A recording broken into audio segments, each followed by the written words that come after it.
Il governo ha perso il referendum e da lì in poi è stato un po' un crollo di cose. Diversi membri importanti del governo e del Parlamento si sono dimessi, tra cui il ministro del turismo Daniela Santanchè, per questioni però che non riguardano direttamente il referendum stesso, ma è chiaro che l'impatto c'è stato. They called them outsiders. One was dismissed as a far-right firebrand from Rome who would never survive Brussels. The other was written off as a lame Duck Commission president clinging to power through backroom deals. Today, these two women do not just survive in Europe, they run it.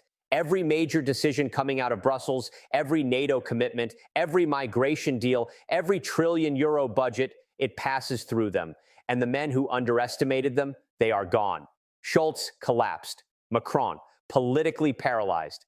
Von der Leyen and Meloni have done what no woman in European history has ever done. They have turned personal survival into continental dominance.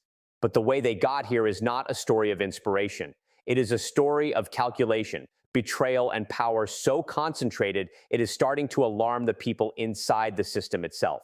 In January 2025, a leaked briefing from inside the European Council described something that had never happened before in the institution's history. Two leaders, one from Rome, one from Brussels, were described as operating what one senior diplomat privately called a dual command structure, not an alliance, not a coalition, a command structure. That single phrase, buried in a document most Europeans never saw, tells you everything about how dramatically the balance of power on this continent has shifted. Because 12 months earlier, neither Giorgia Meloni nor Ursula von der Leyen was supposed to be this powerful. One was fighting for her political survival. The other was locked in a war with her own parliament. Today, they are the architects of European policy in a way that no two leaders have been since the Franco-German axis of Merkel and Sarkozy.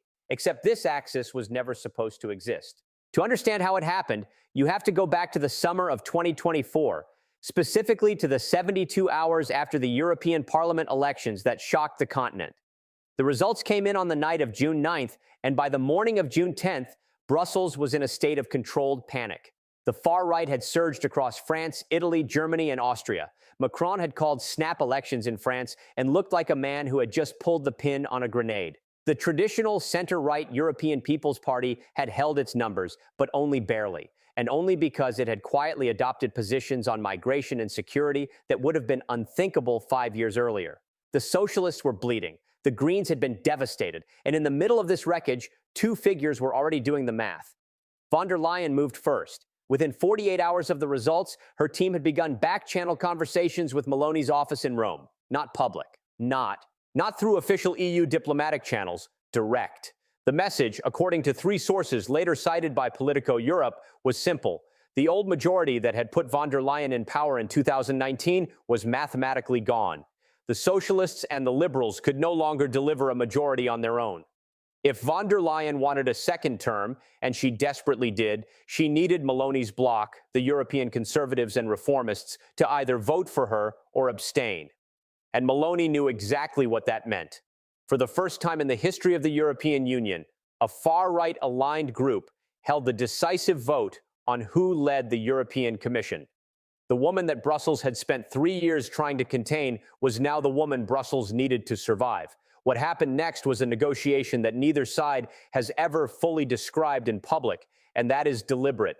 Von der Leyen did not offer Meloni a formal coalition deal. There were no written terms, no signed agreements, no press conference. What there was instead was something more durable than a coalition, a mutual understanding built on mutual dependency. Meloni's bloc would not actively block von der Leyen's reappointment. In exchange, the new commission's agenda would shift. Migration policy would harden. The language around external border enforcement would tighten. The ideological flexibility that von der Leyen had already shown during the election campaign, when she posed for photographs with Meloni and spoke warmly of Italy's border management approach, would be formalized into actual policy direction. Von der Leyen got her second term in July 2024 with 401 votes out of 720. She needed 361. The margin looked comfortable. It was engineered. What the vote tallies did not show was the internal fracturing it caused. Dozens of Social Democrat MEPs voted against their own group's recommendation. Green MEPs who had backed von der Leyen in 2019 refused to this time, publicly citing the deal with the far right as a betrayal of European values. One senior German MEP told reporters outside the parliament chamber that what they had just witnessed was the ideological surrender of the center. But von der Leyen was not interested in ideological purity. She had just secured 5 more years at the head of the most powerful executive institution in the world.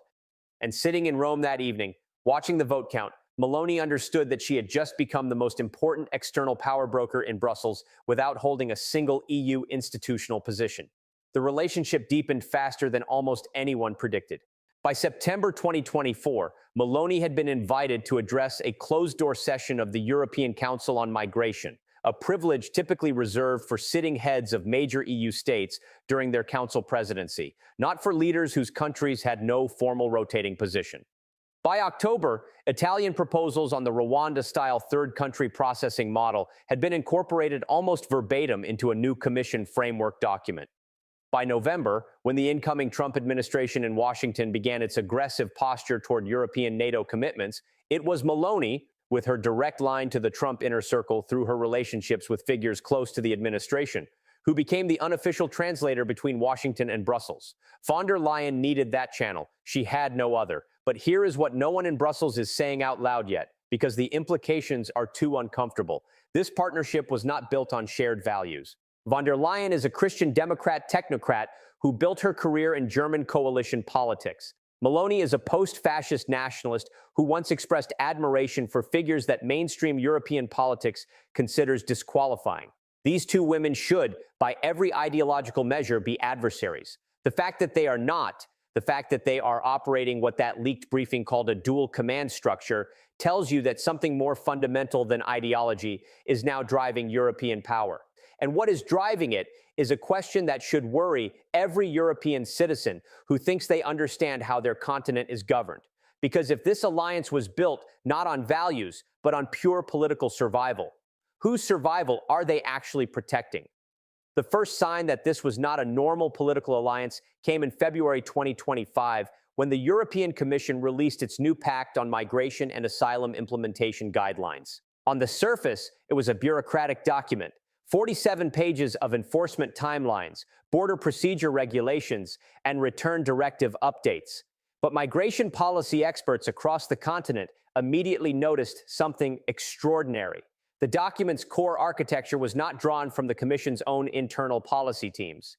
It was drawn almost directly from a position paper published by Meloni's government in Rome 8 months earlier. Specific phrases had been changed. The formatting was different. But the policy logic, the enforcement sequencing, the third country processing framework, it was Rome's blueprint wearing Brussels' letterhead.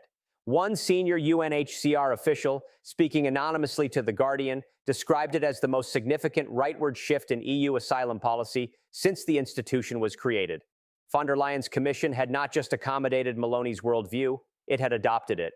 This is the mechanism through which the dual command structure actually operates, and it is far more sophisticated than simple vote trading. Meloni does not need to sit in Brussels to shape Brussels. She has learned something that took Germany and France decades to understand, that the European Union's real power does not live in the Parliament chamber or even in the Council meeting room.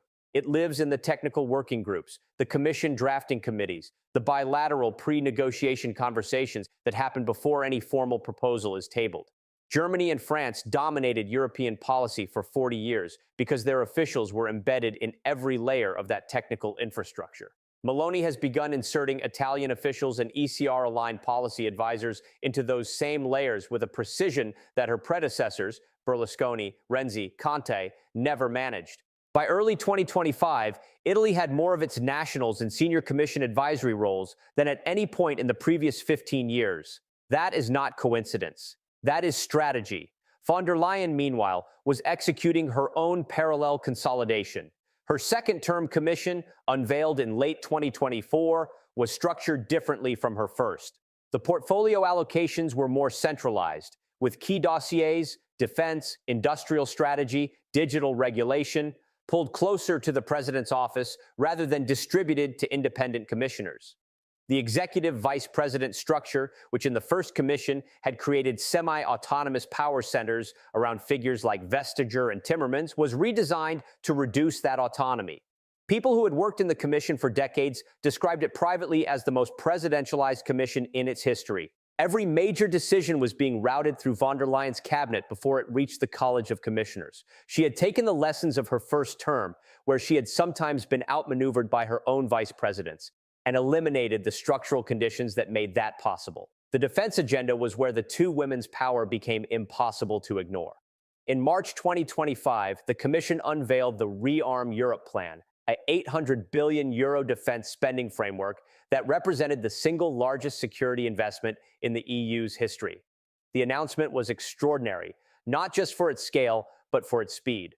Proposals of this magnitude typically take 18 months to 2 years to move from concept to formal Commission proposal. This one moved in under 4 months. The reason it moved so fast was that the political groundwork had already been laid, and the two people who laid it were von der Leyen and Meloni.